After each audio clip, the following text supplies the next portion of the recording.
Hi, Patrick. How are you doing? Hi, good, thanks. How are you? I'm all right. Yeah. Thanks for coming on. Thanks for having me. Yeah. So, where are you living at the moment? I'm at my mum's place. My mum lives in Geneva, so I've gone back to her and her spare room. All right, Geneva in Switzerland. Yeah, Yeah. yeah. Okay. Cool. My sister lives in Bern, but Oh, right. Okay, cool. that's not Geneva, obviously. But It's close, but yeah. And you grew up in Australia, though, yeah? yeah, I spent a bit of time here. I kind of grew up between my mum and my grandmother, but mostly in Brackenridge in Australia. So shout out B Ridge, good joint. Okay, cool. And did you start doing comedy there? I read that your mother dared you to do comedy. Is that true? Yeah, well, sort of. We had an argument about um, something. I don't remember what. And I was being a smart ass. She said, "Oh, if you think you're so funny, why don't you go do some comedy?" And then, because I can't back down from anything, I went, "All right, I will."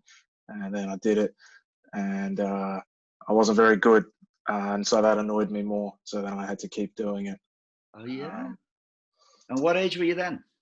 I was, I think my first show was 17. Wow. But then Unbelievable. I didn't do it. Oh, thank you. I didn't do it again for a little while. I started again kind of 18, kept going. Oh, okay. And then did you enter the So You Think You're Funny in Australia? No, I'd moved at that stage. I moved to London. Um, I'd been, I started going to uni there, and Okay. it was just something to do, really. Did some open mics, and then saw Mm. So You Think You're Funny. You thought, sounds a bit like So You Think You Can Dance. I didn't know what it was. I just entered it. Kind of found out on the way. Yeah, so that was a really cool experience. I'm really happy I did that. Yeah, that's amazing to win that. And the Hackney Empire newcomers as well. Was that after that? Yeah, I didn't win either of them, but Oh, I just was in the final of both, and that was still cool. Um, that was yeah. just to play in those venues was really awesome. Right. Okay. So I mean, from 18, you were pretty much had it sussed. It seems like you I you kind of like it yeah, didn't take you the years to find yourself. Like some comedians. But I suppose I feel like I'm still kind of figuring it out, but I know that I have like no other skills, so I kind of need to do this now that I've started. I can't stop now. I got nothing. My CV's empty, so I'm trapped now. okay, right. And did you feel nervous when you started off doing it? Yeah, yeah, I did. I have a weird sense of humor, so I found it difficult at first to kind of translate what I found funny into what like other people would find funny. I used to just kind of talk and then no one would laugh, but like I would laugh at my own stuff. It wasn't really working. So that was a bit off-putting. Mm. Just realizing because I'm sure you've had this, like all comedians go through the stage of figuring out how, like when something's funny, like you know that it's funny, but like how do you convince someone else that it's funny? That took a little while for me. Yeah. Um, and Right. I'm still learning that to an extent. Right. Yeah. But you seem really relaxed and chilled when you're on stage. Is Oh, that a thank you. is that a facade? Are you actually? Yeah, no, big facade. It's like a duck swimming. Looks smooth on the top, and then inside there's frenzy of activity. Always like, yeah, I don't know. I'm I don't think I'm fully comfortable on stage. I think I make myself look that way because that's no one wants someone uncomfortable on stage. But I don't No. think I particularly like having lights on me.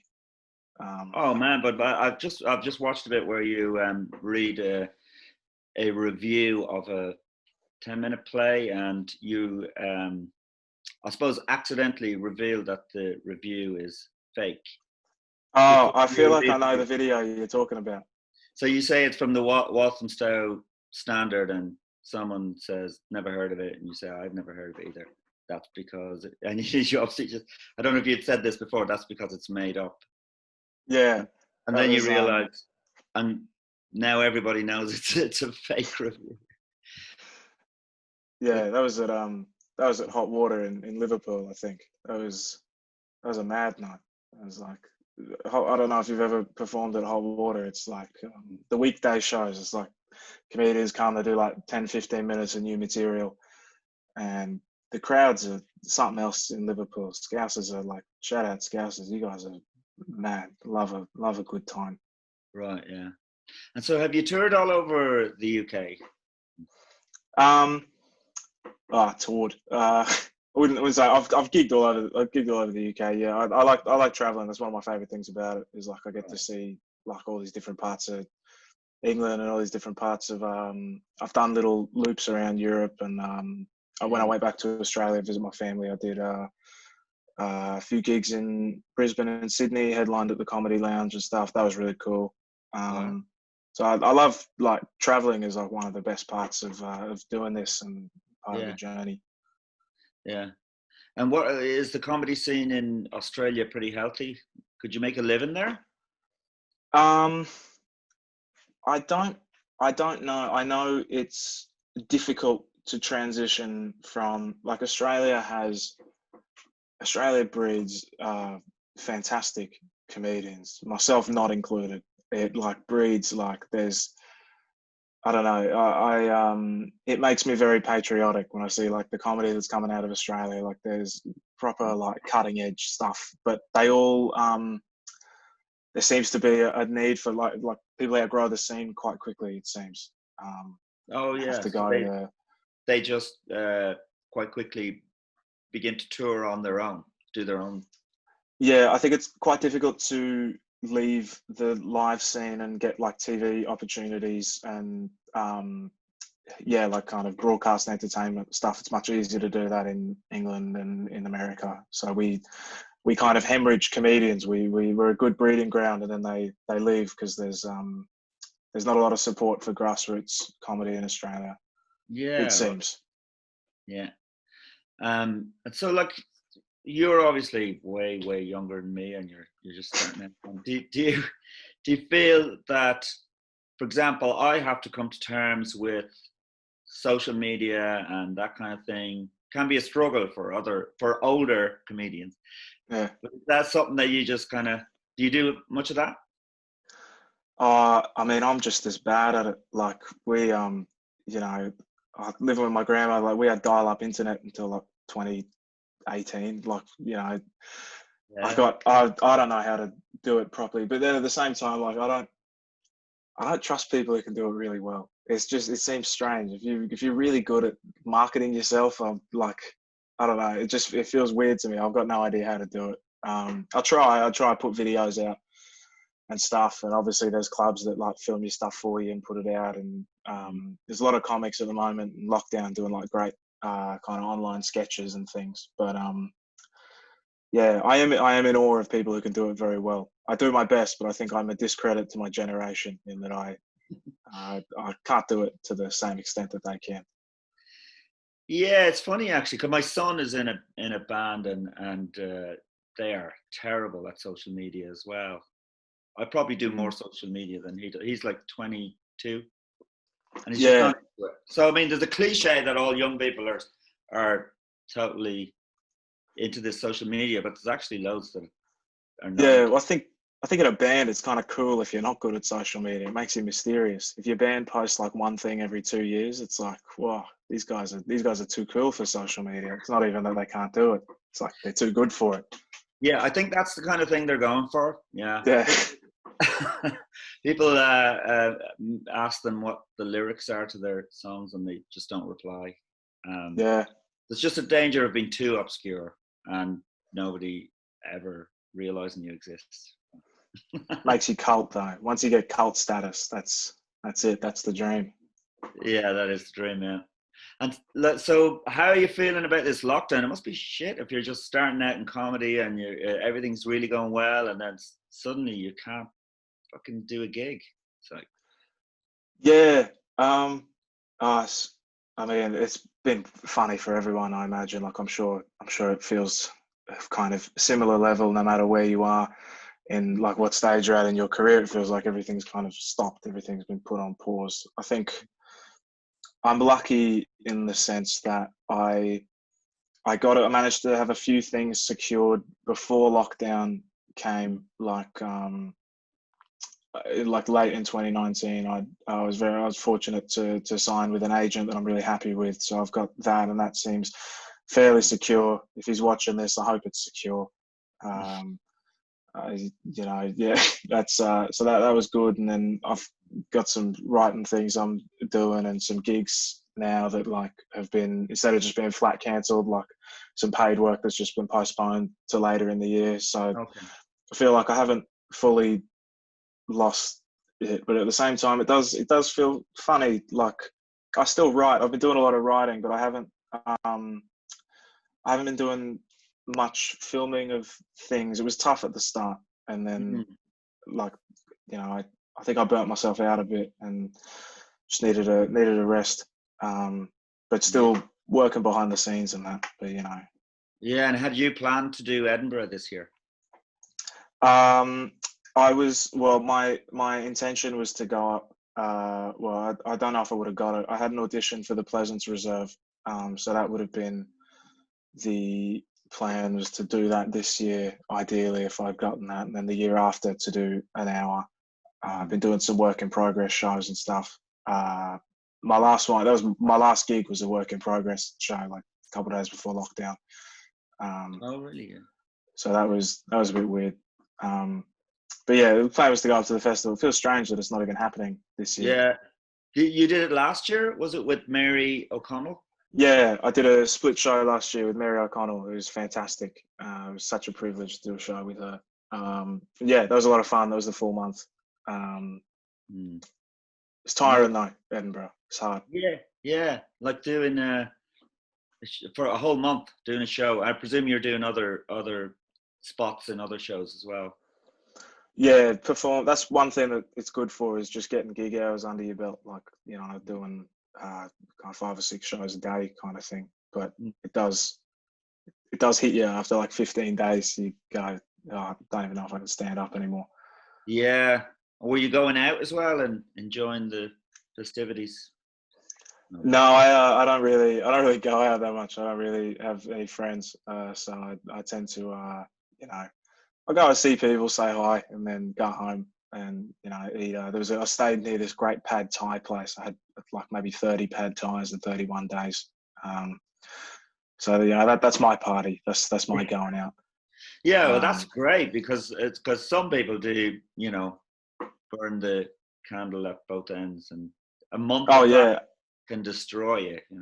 Yeah, absolute credit to people who can get up 9 in the morning and start their shows, and then go to bed at like 4 a.m. after just got the adrenaline. I don't have it. Yeah, and Edinburgh is a tough town to walk around. A lot of hills. It's raining. It's like primary. I gigged with this guy, Kiri Antonio, and we were walking back after a show through the rain, and it was like raining sideways, but it was also sunny at the same time. And he's like a proper like old Londoner, and he looks at me and he goes, man, this is like peak getting sick weather. And it's true. That's exactly what it is. It's like the number one place to catch a cold. Yeah. It's shit sometimes. I remember, I was wet going on stage one of the Sunday nights. I actually dried off on stage. But I got my only review that night. And there was 7 people in the audience. I was like, what the fuck am I doing this for? But I got my only review, and it was a good review, so I was happy. That's good. Did they mention the dripping? No, they didn't. No, I presume they thought that was just part of the act. But smoke, they probably thought it was a smoke machine. Yeah. So have you done any gigs in Switzerland at all? I've gigged here in the past. There's actually a surprisingly good like French speaking scene, but I don't speak French well enough to do comedy in French. But there's an emerging kind of English speaking scene. I think gigs are starting up again now because the restrictions here lifted at the moment. Should probably try to get back out there, get in touch with some of the people I know here. yeah, it's a cool place to perform here because, like, especially if you're doing English speaking gigs, like it's people from everywhere, people from all over the world. It's like, you know, they call it the expat community. Yeah. You know, yeah. Where else? Where Just else have you gone in Europe? Is that have you? I gigged in done Geneva, Zurich. Gigged in Paris. That was really fun. That was it's this show. I don't remember what it's called, but it's on a boat. Oh It's an yeah. English speaking show. They do it on a boat. It's like free entry bucket collection kind of show, but like it's run in a similar way to like Angel Comedy in London. Is like they get pro comics on. You'll do 15 minutes. Bucket at the end, like people put heaps in. You make like €100 from the show, like just doing 10, 15 minutes. And that was really fun. That I'd sounds love to nice. do that again. Boat? Is it on the Seine? Yeah, it's like this. It's like a restaurant boat, like I suppose similar setup to like the boat show in London. Like it's just one. It's like permanently docked, but it is in the water, like it's floating, and you can feel it rock sometimes. Wow, that sounds amazing. Hopefully, I can get there sometime. And have you done Yeah, yeah, the? There's one in Brussels, the slaughtered lamb or something it's called. yeah. I haven't gone up. I want to go up once it's safe to again. I'd love to go and do like go around Brussels and like The Hague, and there's some great clubs in the Netherlands I've heard that a few of Yeah. my friends have done some of them. They sound like amazing. Love to go up there because I've never been. I've never been to Belgium or Amsterdam or any of that. Oh right, So yeah, yeah, some good just to gigs go and there. visit. And do you think you could ever do gigs in French, or would it be difficult to translate? I think I find from my few years of living here, I speak reasonable French, but I'm not funny in French, but I find things funnier in French. I guess because I don't have the same mastery of the language. Like Mhm. things, I don't expect things as much. So if someone says something fairly funny in French, I'll laugh a lot more than like at that same thing in English. Yeah, Um, so it might mean I'm a better audience member. Maybe I should just move here and be an audience member, like a rent a crowd. It'd be a good yeah, thing. yeah. In your spare time. Yeah. Um, I could no. I mean, Eddie Izzard did a few gigs in French. I don't know what it Oh was. yeah, I don't know. yeah. He does like he just learns a language and then tours in it. Like he does like Arabic tours and Spanish tours and stuff. That's like Yeah, in commitment. between doing marathons. Yeah. Yeah, it's what celebrity does. I think you become famous and then you go, I can do anything. I do Yeah, anything, and they do anything they like. And it sounds like a lot of fun. yeah. There's a guy over here, a guy called Des Bishop, who moved to China for a year and learned Chinese and did a few gigs in Chinese. Yeah, the Chinese scene is meant to be like pretty up and coming now. Like the kind of scene in Chinese is meant to be pretty good, apparently. Really, yeah. But Yeah, I have a they're quite strict. I know when I went over there once to do the expat scene, and they were looking for you had to write out your set and give mm, it. I don't know if anyone ever looked at it, but they were checking your set.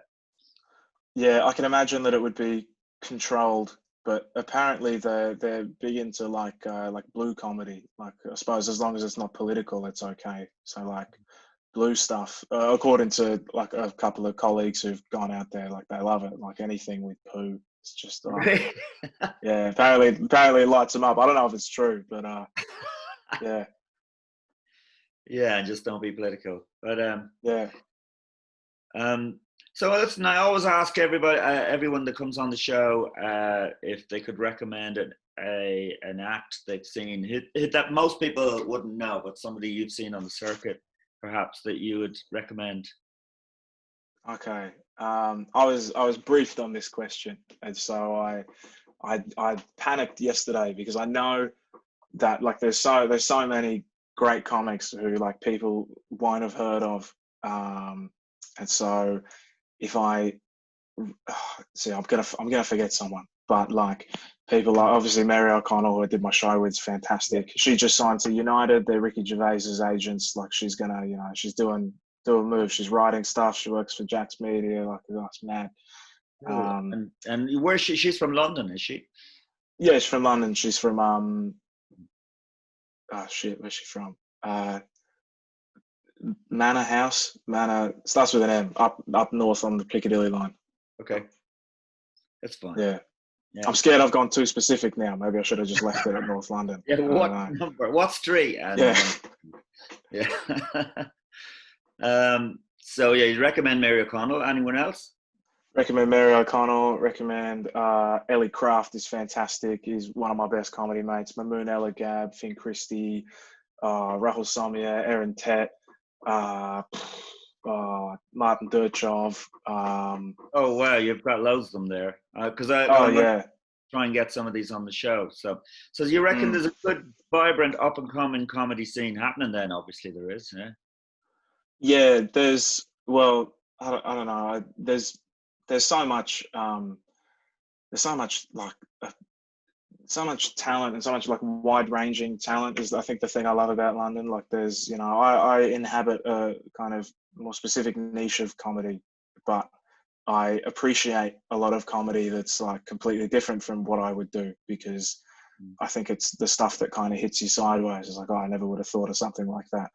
So that's something I love about London, is like there's still that old school absurdity that I think is kind of alive. It's I suppose it's not as prominent as it used to be, but it's still there. But that's kind of you reckon that's an English thing as opposed to Australian? English comedy, there's quite an absurd angle to certain English comedy.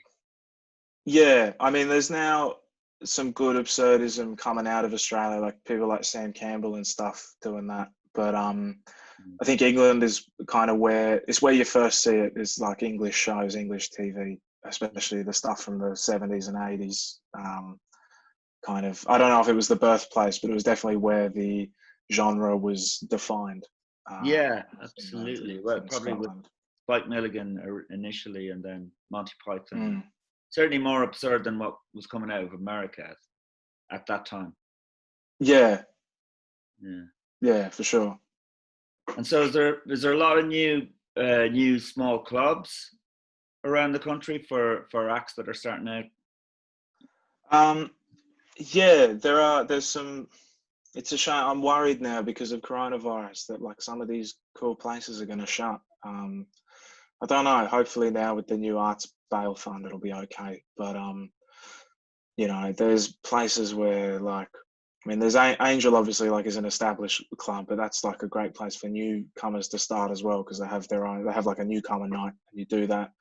And it's not like London has a reputation for being quite exploitative of new acts, and Angel, they don't make you bring anyone. You don't have to pay any money to perform. None of that crap. You just go, you sign up, you do it. There's always a good audience because it's got a good reputation. You can progress to the weekends off there. I love. Well, I couldn't carry on without shouting out the Stand Up Club in Piccadilly, because they kind of. I started performing there late 2018 and I was still very new. And a lot of clubs didn't really trust someone. I was like 19. They didn't really trust a young kid with a weekend like stag. It's a very kind of stag and henny night, like West End style. And so, yeah, I'm very grateful to them for helping me out. A lot of new guys get their start there. Moth Club's fantastic. I did that a little while ago. I'd love to go back there. Those are kind of the places, like Moth Club and stuff. I feel like that's where the scene is. That's where things are being advanced. Okay. And what about really cool. Outside of London? Then you obviously Hot Water was one of the clubs you. Yeah, Hot Water's a lot of fun. Hot Water's fun. Where else have I done up there?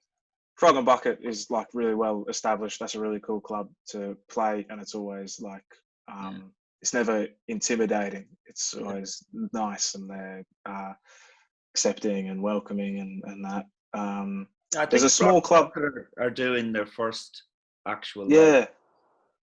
Yeah, they're coming back, which is really cool. But yeah, they've always been at the kind of forefront of the Northwest End circuit. And have you done the stand up in Edinburgh, Newcastle, and Glasgow?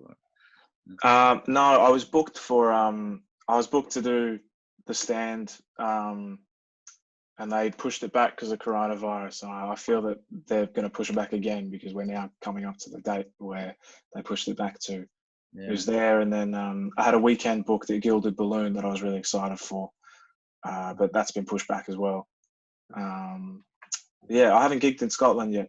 I'd love to, like, I mean, other than like the Fringe, but like I haven't gigged in like real Scotland, like Scotland where it's not an arts festival, it's like Scottish people.